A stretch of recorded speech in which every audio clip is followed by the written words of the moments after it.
Welcome, everyone, to At the Crossroads, Brazil's Policy Choices for a Clean, Prosperous Future, hosted by the Crux Alliance. My name is Sarah Smegeman, and I'm the Director of Communications for the Alliance. We have a wonderful panel of experts here today, but first, a few logistics.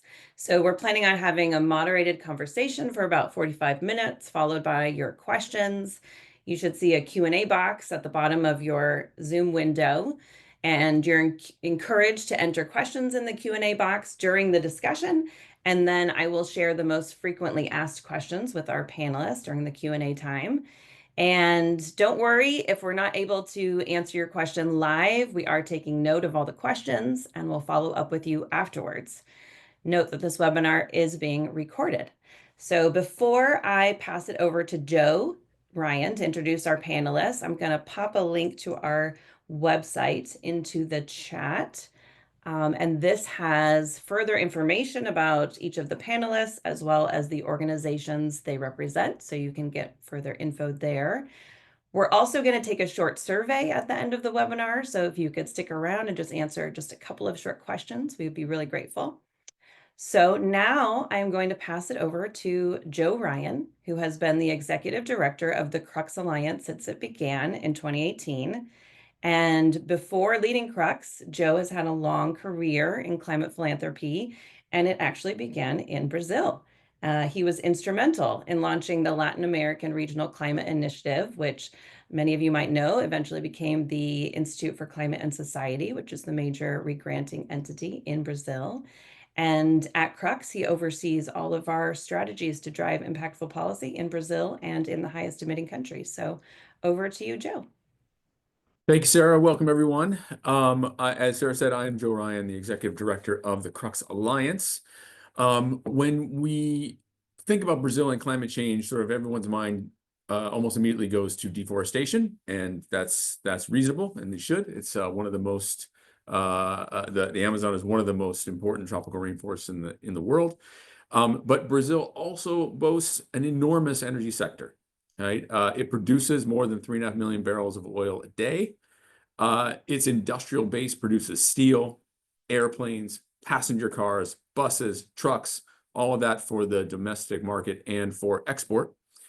Brazil is also one of the most urbanized countries in the world. It's with a population that's nearly 90% urban.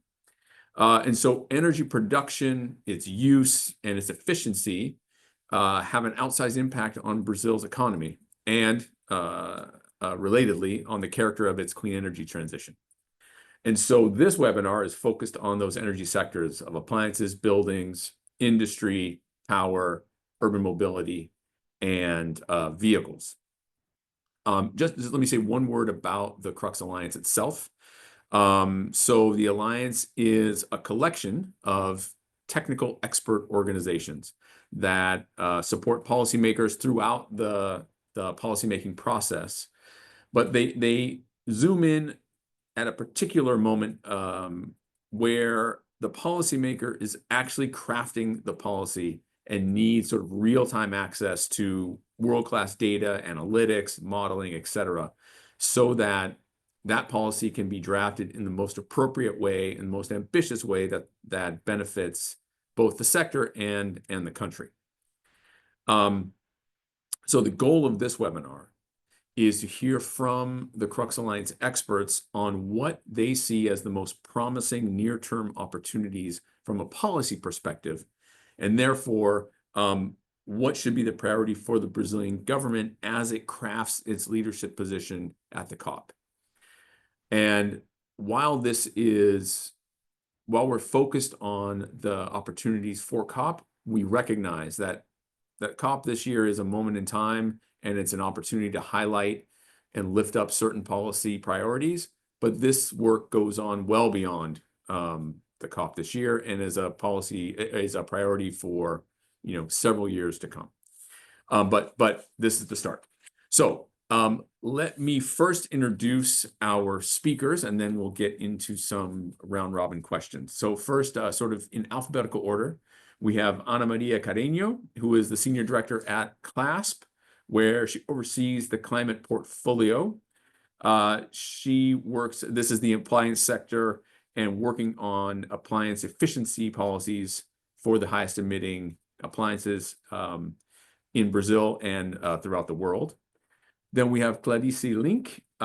She is the executive director in Brazil for the Institute for Transportation and Development Policy, which is our urban mobility partner. She is an expert on social policy and urban mobility, and she's been a member of the World Economic Forum's Global Future Council on Mobility since 2018, so a good 6 years on that. Next, we have Marcel Martin, who is the managing director for Brazil for the International Council on Clean Transportation, our vehicles partner. And he oversees the strategies across light duty and heavy duty vehicles, as well as aviation, marine, and fuels. And we'll talk a lot about fuels today, probably. Frank Peter is the director of foresight and research at the Agora think tanks based in Germany. And he is an expert on green industrial development. Frank helped to establish Agora's work in Brazil and develop the think tank's cooperation with local partners. Speaking of local partners, we also have Rosana dos Santos, who is the executive director of E+ Institute. She is our close partner in Brazil, and she has over 30 years of experience in the energy sector, specializing in energy transition and industrial transformation towards climate neutrality. She also was one of the architects for the Light for All program in the first Lula administration, a very successful and signature policy of that administration. Okay, we have limited time today, so let me just echo something Sarah said. If there is a topic that is of interest that we can't get to, or a question that we can't get to, please do drop it in the chat or the Q&A, and we will look for possible future dates to do additional webinars to address those issues. So this is not our only bite at the apple. All right, enough. Let's get into this. So let me first ask Rosana, if you could give us, Rosana, sort of an overall picture of Brazil and its energy transition and the opportunities it presents. Sort of basically, what is unique about Brazil in terms of how its energy transition compares to those of other countries, and what might be the major sort of challenges or opportunities that you see? Well, I'll start by the major challenges, then I go backwards. Major challenge today is to cope, is a flexibility issue in the power sector. This is for sure one of the most and the biggest challenges we have. That is leading to huge curtailment of renewables, which is not good. So if I may point out, one of the biggest threats and challenges that we have is not to know how to cope with, especially solar getting out end of the day, and the duck curve that is resulting in our power sector. So what is unique about Brazil? It's important for us all to understand that we are at more or less 90% renewability at the power grid. And in the energy system, energy in general is today, this year is more than 50%.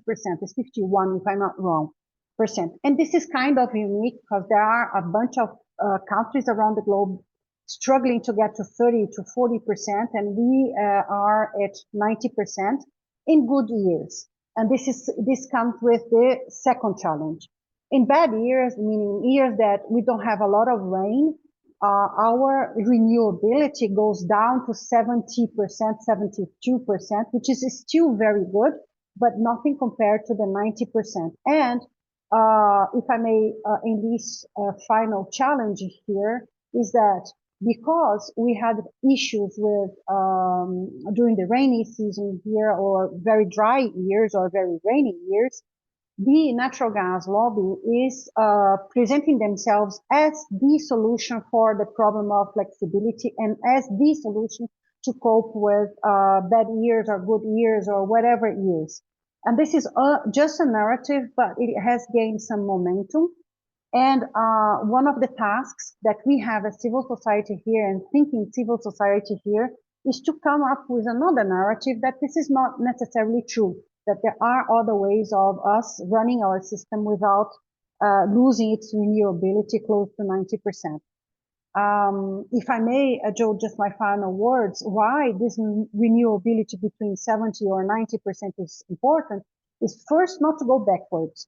Second, I think the Brazilian grid with high renewability is an asset to the country, is an asset when it comes to electrification of processes, industrial processes, and also it's an asset for us to build some value from that and sell green goods to the rest of the world, and not only very under processed raw materials as we are doing today. So one of our biggest assets is our grid, is our power grid. It's unique, and we have first to protect and second to profit from the investment that the Brazilians has done since the 70s and put ourselves today in the situation we are in.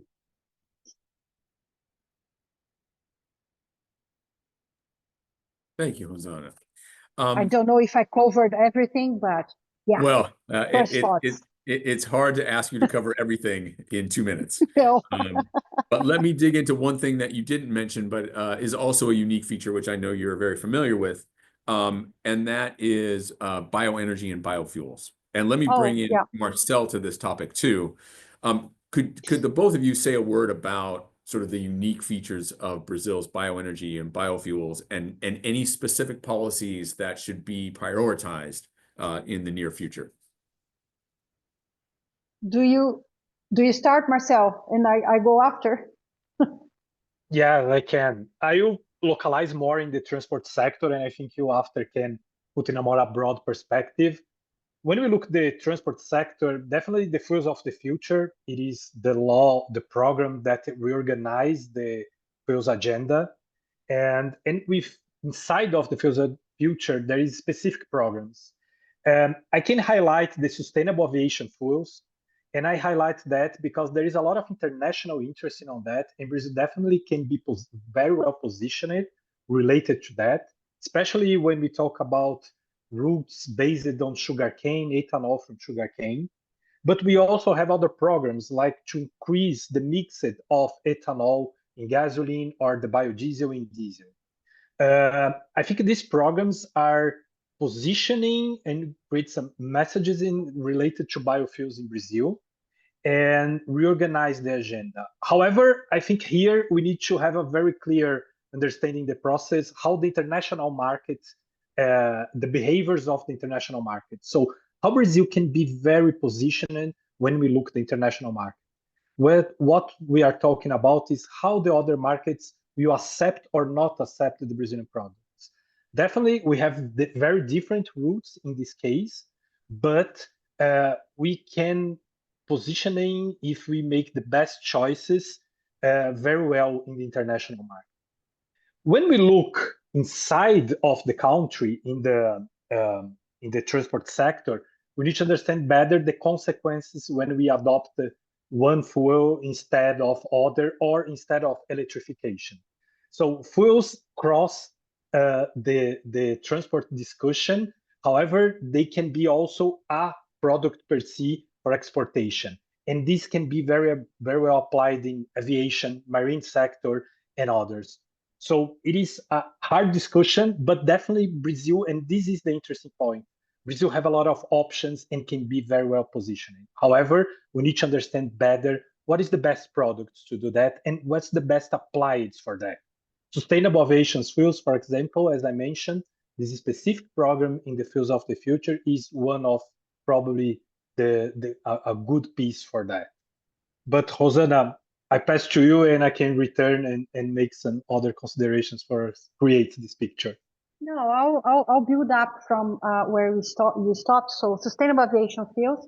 I had a conversation today, Joe, here at the BETD on biosaf and biomethanol to be accepted routes to get to sustainable aviation fuels and sustainable aviation maritime fuels, because they are less expensive than the other technologies that are on the table. And until we get there, perhaps they can be a transition fuel, a transition way for us to decarbonize aviation and maritime transportation. On specific on vehicles and ethanol, I think what will be the solution that will be more largely adopted in Brazil, because it makes sense, is the hybrid solution, meaning the full hybrid solution, 100% it's rechargeable, the plug-in hybrid solution, sorry, this is the name. And I think this is, and also already the manufacturers, they realize that. BYD came with a 100% hybrid, and others are coming. On the heavy duty, I don't have an answer, Joe. I really don't have an answer, because if you go for biodiesel, there are issues. If you go for hydrogen, there are other issues. Electrification is something that is good, but it will cost a lot of money. So on heavy duty, frankly speaking, I don't know. But to end my thoughts here, my first thoughts here is that Brazil has a huge technology and expertise and tradition in dealing with biofuels and dealing with biofuels in a sustainable way. I'm not for any kind of biofuels that is not sustainable in the strict sense of sustainability, economic, social, and environmentally sound. So we do have this expertise. And I do think that the world cannot just give up this solution because we do not understand, we do not fully understand how this solution is applied. So it may be a way for us to speed up also decarbonization if we embrace the idea of getting this agriculture field or biofuels to be in the sustainability boundaries of the world, because it's going to happen anyway. This is what really scares me, is it's going to happen anyway, and we can help, Joe. We can help this thing to happen in a good way, in a sustainable way, because it's cheaper than other alternatives, and in the end, the market is going to go for the cheaper alternatives, either we like it or not. So I want to join forces and make this world more sustainable and more like what we want, Joe. That's a great point, Hosanna. Would you say then that there is, or can you say a word about the state of that sustainability criteria? Do you feel like Brazil needs stricter sustainability protocols, or it needs to codify them, or should the international community join with Brazil to establish those? What's the state of that? And then Marcel, you might also answer that as well. And then we'll move for on the to ones yeah. For the ones participating in the program RenovaBio, yeah. there are already very strict criteria that mostly people that are benefiting from RenovaBio are following those criteria. The problem is not everybody is actually certifying their production, and any kind of push towards this certification methods, this certification processes, that everybody gets certified somehow, that including the environmental permitting includes some kind of certification in this regard. And if internationally we can help to push that way, this will largely help. This to say that I think RenovaBio itself has to be reviewed, not because it's not sustainable, but because it's actually outdated already. So we can come up with new criteria. But this is my thoughts around this subject. That's great. Marcel, any thoughts on sugarcane ethanol expansion versus biofuel versus electrification versus full hybrid? Brazil has an interesting array of passenger vehicle fuel types. Yeah, Brazil is creating how can I say, not a new technology, but a new combination of technologies. When we look the outlook around the world, we see the electrification as the main solution. And okay, other countries don't have biofuels as Brazil. However, we need to understand that as a movement from the global market. And automobile industry, it is a global market. Brazil is creating this hybrid flex fuel solution. And in this case, we need to be very careful. But what exactly means that? Some vehicles can be very efficient. They can emit less. However, our recent studies, and I put here in the chat, shows there is a lot of models that in fact don't reduce the emissions and can emit more sometimes, because you are bringing two technologies in the same vehicle, and not of the both are so efficient. And I think we work in philanthropy and climate change. We need to look the last solution, the final solution. And when you talk about final solution in transportation, definitely we are talking about electrification and hydrogen or other solution that at the end is zero emissions. Because we are talking climate change, but also about air quality and air pollution, and most part of these intermediate solutions can bring increase of air pollution, especially in the cities, which are the main part of the vehicles. So Brazil, it is putting this intermediate solution as the main pathway. However, it is also interesting to understand what's happening in the market. And the market is showing a very interesting growth of electric BEV vehicles, battery electric vehicles.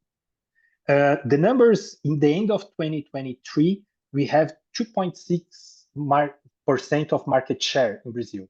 When you look the end of the last year, it is achieved 5% of market share.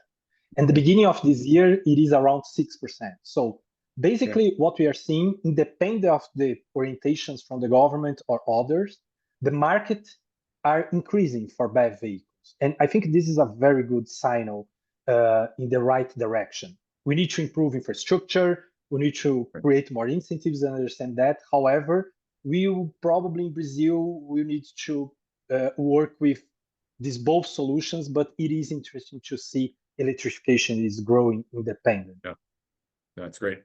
Yeah, and you know you're having success when people start worrying about the infrastructure implications of all those electric vehicles. I know there's some questions in the chat, but I do want to get some other voices in here. One of the other realities of our climate situation is there's inherent inefficiencies in private transport, no matter what, right? And the most efficient way to get people from one place to another is to promote green transport, which is sort of walking, biking, or public transportation. Let me bring in Claudice from ITDP. Claudice, there seems to be a big opportunity with the current government's program, the PACI, or the Growth Acceleration Program. Do you see that? Can you say a word about the opportunity there, and maybe any other policies that you think are particularly promising for Brazil that should be highlighted this year and, of course, going forward? Yeah, sure. Thank you, Joe. So the Growth Acceleration Program, PACI, is I think it's a key platform at this point for us to advocate for policies that can really lead to this just transition scenario, in particular because there is an opportunity for us to talk about public transport, right? So the program is a Brazilian federal government initiative that was launched back in 2007 to boost economic growth through infrastructure investments. And when President Lula relaunched it in 2023, he announced plans to invest about $300 billion in health, education, transport, digital connectivity, still with the aim of generating jobs, reducing inequalities, promote environmental sustainability, particularly by reducing emissions and improving air quality. So in 2024, the government approved the introduction of about 2,300 electric buses across 61 cities, which is expected to reduce emissions by 82,000 tons of CO2 equivalent per year. And there are plans to maintain this level of investment in 2025 and in the following years by leveraging economies of scale through the aggregated procurement strategies. So to better plan for this, the Ministry of Cities requested ITDP and other partners, ICCT as well, and others, to identify the ready-to-electrify fleet in metropolitan regions, which is where more than 40% of the population is. So we identified about 14,200 buses in 18 public transport systems in major metropolitan areas that could be electrified in the short to medium term. So it includes older buses, more polluting, that will need soon to be replaced, and also services that would not require dramatic operational change, right, with the introduction of new technology. So cities like São Paulo, Rio are among those that could avoid a total of 440,000 tons of CO2 equivalent with this short to medium term transition. So definitely, I believe that advocacy for continued PAC investments, PAC being the Growth Acceleration Program, is essential to secure the deployment of these buses, but we also need a significant investment to improve the city's capacity to make this rollout happen. And I think just quickly to point out another relevant opportunity here for advocacy is what we named the Sistema Único de Mobilidade. So this is a system that is currently a bill for constitutional amendment, awaiting for discussion in the Federal Congress. And if approved, it will establish guidelines for cities that are definitely relevant to secure the decrease in the private transport usage and a definite transition for public transport and active transport as well. So this is a framework that will implement fees for urban road use that can fund transport, define new subsidies to reduce or eliminate fares, and a mobility infrastructure mandate with clear targets for bike and dedicated bus lanes. So I think this is a second venue we should be paying attention. That's great. That's great. And I will say, not only is it good for climate, but electrification of buses has all kinds of other benefits. The comfort of passengers, exposure to exhaust. And I have to say, I was in Beijing 2 weeks ago, and I was stunned walking around the streets at how quiet the streets were because of all the electric buses, electric cars, and electric scooters. It really signals the clean energy transition is here and the benefits that accrue to people in their daily lives. So this is a great opportunity, I think, for Brazil to lead in that as well. This theme of efficiency, I think about efficiency both in terms of reducing carbon emissions, but also reducing the amount of demand that comes from the system. Brazil obviously is poised to have a lot of demand growth over the next several decades. And certainly public transportation provides efficiencies to the overall system, but there are some critical opportunities to increase efficiency in people's everyday lives, sort of giving them greater conveniences, but also saving them money at the same time. That leads me to think of the appliances sector in particular. So let me ask Ana Maria from CLASP to say a few words about the near-term policies, Ana, that you see to ensure that products coming on the market for Brazil are as efficient as possible. And if you can, just maybe say a word or two if it's relevant on the sort of cost implications for consumers for more efficient appliances. But please, over to you. Thanks, Joe. Happy to do that. And I wanted to start by building on Rosana's mentioning at the beginning of Brazil's electricity mix as an asset, because it is one of the cleanest in the world, because of course it's powered by hydropower plants. And I think it's in this context where improving efficiency of appliances and equipment that Brazilians use every day is going to be critical to avoid increasing any fossil fuel generation to respond to that energy demand that you just mentioned. So we have been working with Brazilian policymakers to identify and prioritize what are the most important policies to improve efficiency of appliances. We did an exercise in 2022, and we estimated that just by improving appliance efficiency policy, you could save 90 terawatt hours. And just to put this in context, this is the same as the average electricity production of Itaipu, which is one of the very famous power plants in Brazil, next to the Iguaçu Falls as well. So by improving appliance efficiency, we can avoid the need for another Itaipu in 2030. So let's talk about specifically what are the important opportunities, as you mentioned, what are the three components that we're looking at in the appliance sector. We're looking at lighting. Definitely this offers the largest energy savings still because there is significant advances on LEDs. We see a clear opportunity to double efficiency by 2030, and this is going to be a policy opportunity. Talking about motors, Joe, at the beginning, you talk a little bit about the industrial sector in Brazil and the large production for both consumption and exports as well. Improving efficiency of motors, but also improving efficiency of motor systems is going to be critical. We have done pilots in other venues, and we see potential of energy savings of almost 45%. So important opportunity. And again, this is a policy opportunity, but there is also a market transformation component. Because as you know, the stock of motors is not replaced very often. So we need to design policy interventions in order to promote early replacement, basically to transform the market sooner. The other important opportunity in Brazil is about cooling. You know that the demand for cooling is growing. Just last year, the use of air conditioners nearly doubled in Brazil. And this is an important energy savings opportunity, but it's also an opportunity with equity and adaptation considerations as well. A lot of Brazilians have fans in their households. Only 20% have air conditioners as well. But with the temperatures going up, I think, last month in Rio, the temperature reached 44 Celsius. So, what we are seeing is, moving to having access to cooling is really a necessity, and it is essential, and is no longer a luxury anymore.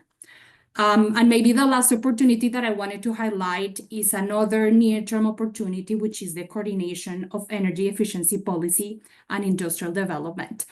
Brazil already produces many of the appliances that are used in Brazil, about 95% of cooling products, about 90% of motors, but industrial policy and energy efficiency policy have not been aligned sometimes.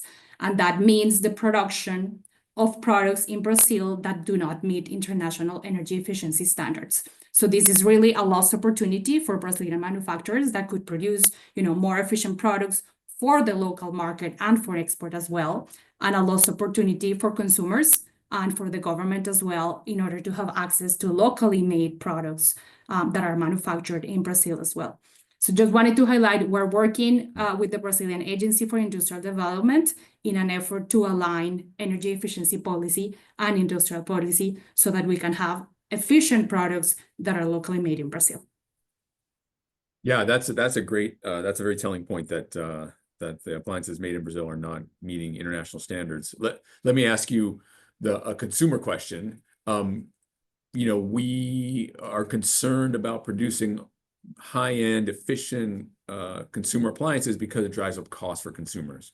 Is that necessarily true? Is that offset by efficiency gains? How does class see that topic? That's not the case, because more efficient appliances mean that the electricity bill for consumers is going to go down. And I think especially in the cooling sector, what we are seeing and what we are modeling is improving efficiency and doubling efficiency can reduce the operation of the appliances by 60%.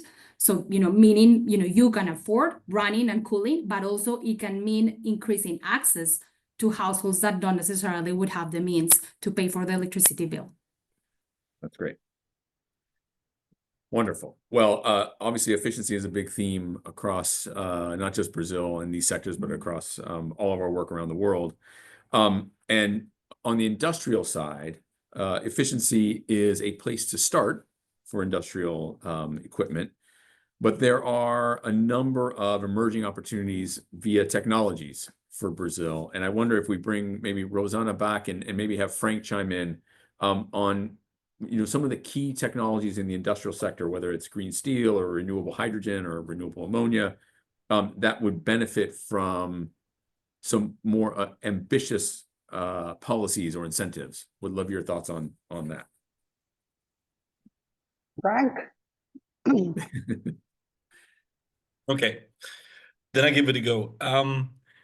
So we have talked about already the status quo of Brazil's power sector being almost fully decarbonized, but there's more to add why Brazil is very interesting from an industry perspective, because it sits on a unique combination of an almost decarbonized power system, but also the availability of key materials that are necessary for building green industrial value chains, like critical minerals, resources, and also, again, sustainable biomass. We have heard a lot about the biomass question, and one thing is clear, an industry, a clean industry, even a climate neutral one in the future, will not run without the availability of carbon. So it's about not letting the carbon escape in the atmosphere in the production processes, but also establish a really sustainable sourcing of carbon that is still very much needed in industrial value chains, for example, in the chemical sector, but also in the metal industries, where carbon usually serves as a reduction agent to improve the quality of metals like aluminum, like steel, like silicon, all these key elements for the transition of the value chain. So it's really with the carbon sourcing to provide different options for higher value use cases of the existing sustainable biomass in Brazil, to redirect it, not burning it in internal combustion engines, but using it as a feedstock for the chemical sector, building it into the longevity value chains of the industry to also store carbon out of the atmosphere in our economic cycle. And here is a huge opportunity that Brazilians sit on. Plus, Brazil has a history of also manufacturing business. So in the 80s and 90s, Brazilians' manufacturing share of the GDP was above 20%. It dropped down to almost single-digit numbers. So Brazil has had a past with an established value chains of manufacturing, innovative also manufacturing business that can be revitalized still, because universities, companies have still this experience in their pockets to drive this innovation forward. And this is also what can be already seen in the development, for example, of export initiatives on these green materials in Minas Gerais, for example, where it is to bring together the renewable available materials, the high quality iron ore, for example, and the hydrogen to fuel international transition change in key industrial value chains. So this is the thing that I think finding here de-risking policy domestically to build this secure ecosystem for investors to use all these existing ingredients to supply a growing world market with green intermediate products like HBI or green ammonia is key. And let me add just one more dimension. Brazil today imports about 80% of its nitrogen-based fertilizers. And they have experienced the volatility of prices of the gas-based fertilizer production over the last 2-3 years in particular, where the prices for these fertilizers have skyrocketed. So there is also an immediate link as well to food security in the country, to really bring on board and source domestically sustainable, low carbon, for example, fertilizers that make you much more independent from international markets in your own production of fertilizer. So there is a huge potential out there to really also thrive on the independency of the country, to get it a strategic autonomy on questions like fertilizer and food security, where is a huge potential that Brazilian can become a much less independent or much less dependent, country here on key elements of industrial material value chains, just because it sits on a very unique combination of energy availability and also critical raw materials availability in the country. Thank you, Frank. Rosanna. Yeah, Joe. Yeah, I'm fully aligned with Frank. We've been discussing this matter for the past 2 years, and I really appreciate the way Frank just framed the whole thing. We even came up with a beautiful name for this strategy of attracting investments to the country based on renewable energy, but also on the fact that we do have structural minerals, rare earth, water, and everything. It's a beautiful name called power shoring, and which is more or less in the sense of the shorings that we had the past years. We created this power shoring. It's a professor from the University of Brasilia that came up with this name, but basically, this power shoring means that even in terms of fighting climate change and reducing emissions, it makes more sense to bring part of the production, not the entire production, but part of the supply chain closer to where the resources are.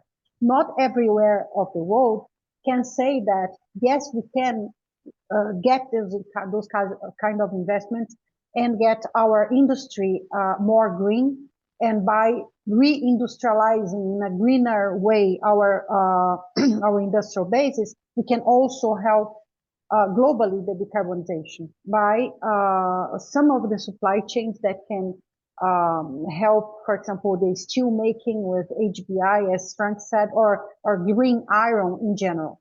This is for one. Second, the biofeedstocks. This is something very important. Usually when we say bioeconomy, it's a very large term that encompasses a lot of things. Biofuels is just one of them. And even I don't think SAF, sustainable aviation fuel, and maritime fuel should be considered biofuels in the sense that we understand ethanol and biodiesel. It's a different animal. But beyond that, we do have a lot of biofeedstocks. For example, even in the steel making or in the metal industry, we do need carbon, as Frank pointed out. And this carbon for medium-sized industry can be biochar, coming from biochar, sustainable biochar.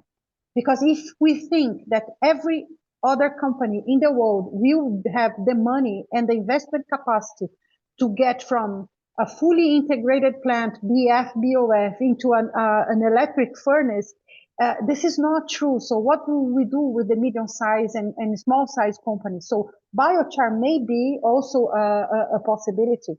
So carbon is important for the chemical industry. Carbon is important in many other industries. And this carbon has to be biocarbon. So Brazil has a huge potential of supplying this biocarbon for other uses beyond fuel. So I think this is why I fully agree with Frank. And Joe, if I may, perhaps something rethinking the concept of just transition. Perhaps it's a bit arrogant from my part to try and do that. But just transition means bringing development and wealth to out of the usual suspects, meaning if you can, by power shoring, bring development to other regions of the globe and other regions within Brazil, not only in the southeast but also in the northeast, this is bringing wealth, this is bringing economic complexity to other regions, and together with economic complexity comes wealth distribution, high quality jobs. And this is exactly what means just transition, meaning we are transitioning our economy from here to there. And we are doing that by creating development and wealth and distributing wealth in other places. So we've been advocating a lot for this new concept of just transition that is not the only one. Of course, the others, it's and, not or. But I think just transition has a lot to do with power shoring. Just transition has a lot to do with what Frank just brought. And we are working closely to our government. The Brazilian government, if you see the position the Brazilian government has been taking towards how to explore our natural resources beyond, I'm not talking about oil and gas, okay? This is something that I don't want to talk about it. Just let's put it like that. Okay, yeah. It's a challenge. We'll leave it in the challenge. Yeah. This is something that I'm really disappointed. But anyhow, on the other critical materials, even steel making, metal industry, the Brazilian government has a kind of a everybody says the same thing in terms of how to explore the richness of the country and how to create value and add value in our own geography, not only exporting primary goods. So this is something that makes sense. And this, I think it's an opportunity for us to bring justice beyond access and affordability. Yeah, I couldn't agree more. I mean, the more your climate policies bring prosperity to people, the more likely they are to be embraced. Right? If I may just add, so just one thing is, on Monday I was in a close debate here in Germany, and everybody talking about energy transition, and I was thinking to myself, and I outed that we should not talk about only about energy transition. We should talk about prosperity and green economy. Energy transition is a means for us to get there, not an end. So if you only finance energy transition, we will transition from A to B, and then B is something that people cannot afford, people do not understand, people do not want. So we have to do the things in a more complete way, and talk about green economy and prosperity will bring energy transition, but it's another narrative, it's another way to frame it. And I think it's a better way, in my humble opinion. That's right. No, I agree. I have lots of questions, but I know that we have some questions that have come up. Sarah, can I turn to you to help us with the questions that have come up in the Q&A? Yeah, some great questions. And I'm just going to transition to one that touched on just what Rosanna was speaking to. It's about the role of energy affordability and access in the energy transition. So maybe other panelists can also touch on that as well. Is this for me? It's for everyone. Or other? Very quick, in terms of access to electricity, not to energy, to electricity, Brazil has 99.8% access, apart from the Amazon region, which is a different animal. The Amazon region is a huge challenge, and I don't have an answer for that. So in terms of access, we do have that. In terms of affordability of electricity, I'm not really worried about the very poor or the poor families, because they do have some kind of benefits there, although it's still expensive. But I'm really worried about the lower middle class, which is the electricity bill is being more and more a big part of their monthly revenues. So this is an issue that we have to be careful, and especially be careful not to be blamed, the price of electricity, not the energy transition or even the green economy, not to be the reason because the tariff is too high, because this is the narrative that is being used, that tariffs is too high because energy transition costs too much. And this is absolutely not true for Brazil. Renewables in Brazil is less expensive than anything else. What is really jeopardizing the level of the tariff and the affordability is the amount of subsidies, cross subsidies that is within the tariff, that subsidies that is flowing towards very rich people that don't need that subsidy. So we should really rethink and rephrase and regroup to try to stop this narrative. I wonder, Clarice, oh, sorry, Ana Maria, please, no, go ahead. But after you, I might just ask Clarice to say a few words about sort of how access to transport improves people's lives as well. But first, Ana Maria, go ahead. Yes, and I wanted to build on Rosanna's points as well in terms of affordability and the policymaking process in Brazil, because we have heard from the agencies that we work with that it is important to quantify what are the benefits for low-income communities and for low-income households in the policymaking process. So that's part of the equity considerations that we're including right now in any process in Brazil.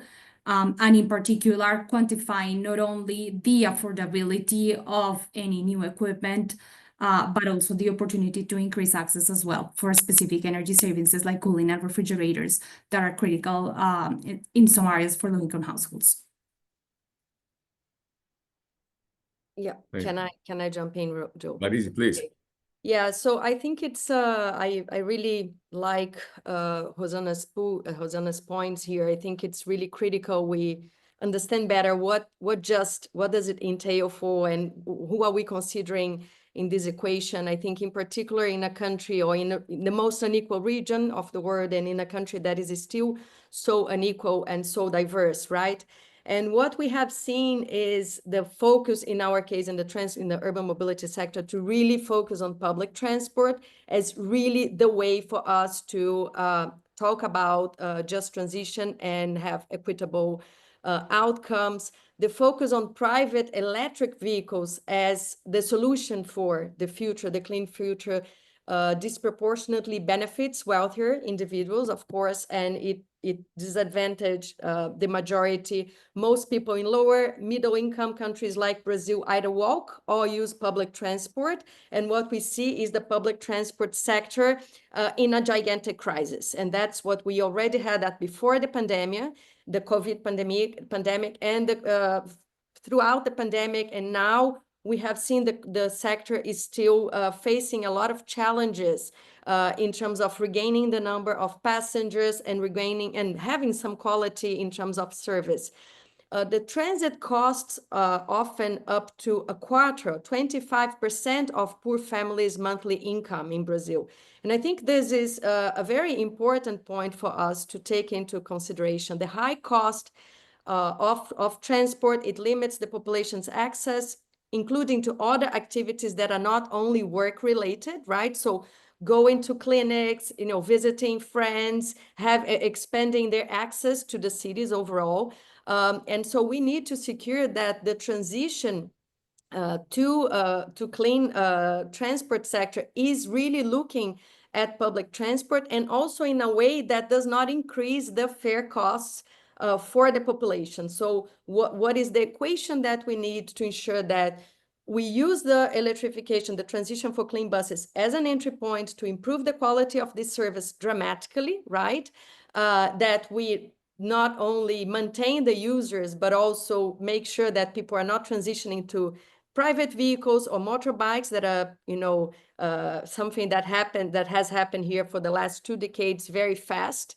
That we maintain them in the public transport sector and active mobility sector as well, and that the costs are lowered. So this is one of the main points that we need to be looking at, and that's why I talk about the Sistema Único de Mobilidade as a regulatory framework that is looking at transport costs for the population. So I think this should be one of our main agendas when we're talking about equitable or just transition in the transport sector. Thank you, Gladys.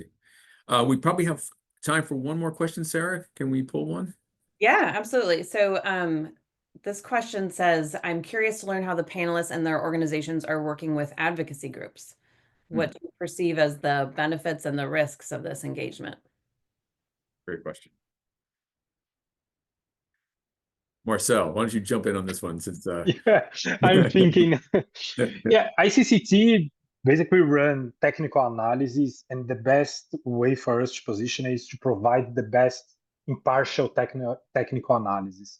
Definitely this can be a fuel for advocacy groups, especially when we talk about the process are going in Brazil, but we'll also support the governments on that. So for ICCT, what we try to do all the time is to be impartial in the technical, but definitely supporting not only governments, but stakeholders and other NGOs that go in communications and advocacies, because a technical analysis without advocacy and communication definitely will not achieve the impact that we need.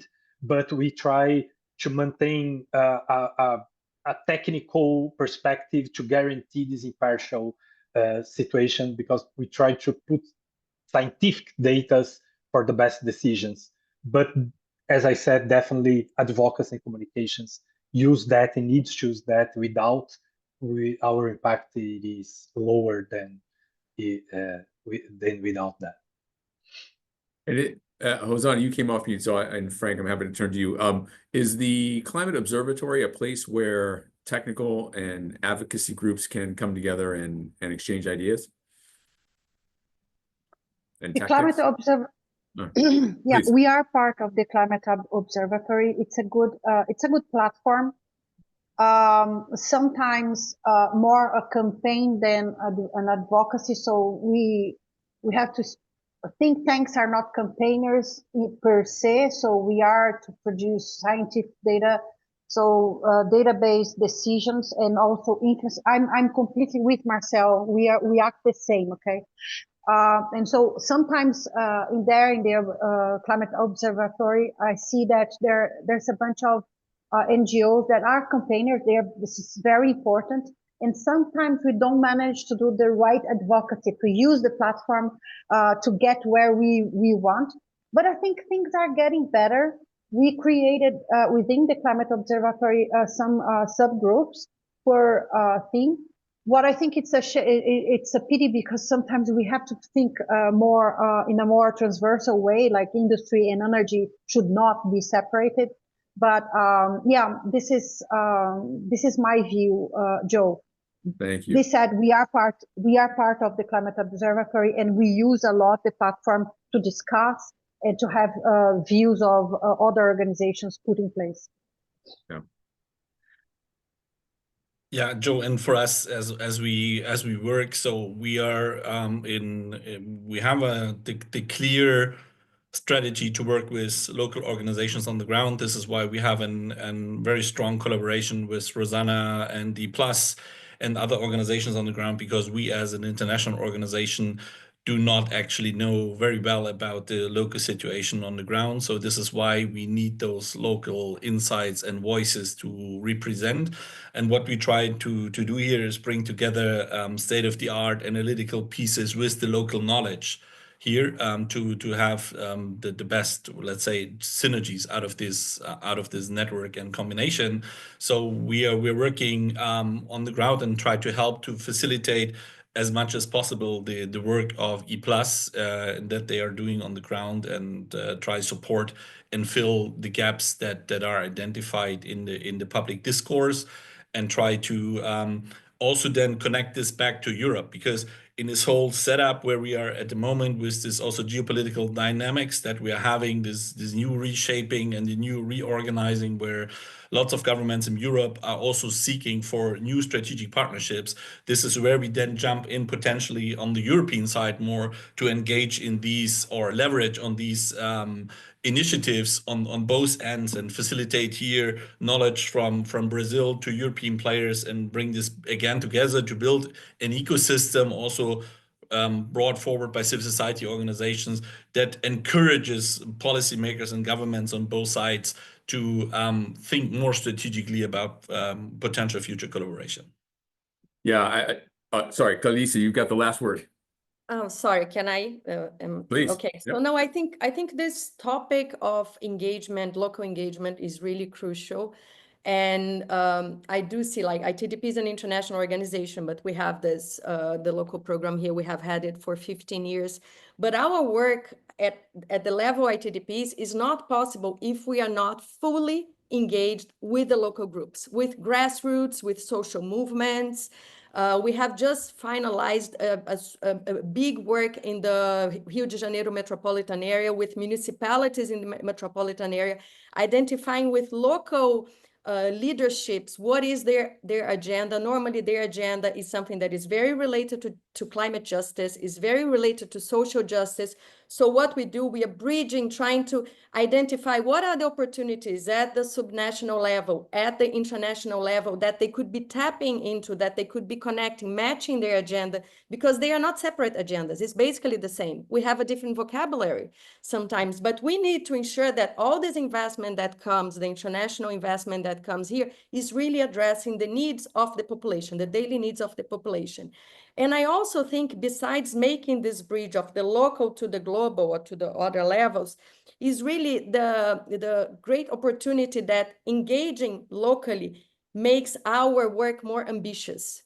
And I think the Climate Observatory has this role. So the proposed NDC for Brazil by the Climate Observatory is super ambitious, and that's the kind of ambition that our country should have, and that the global community should be pushing our country and other countries as well to have. So I think it's interesting for us to see it. We also do a lot of technical work, capacity building and all of that, but we can learn a lot from the local voices in terms of making our work more ambitious and pushing the donor community and the broader ecosystem to be more ambitious as well.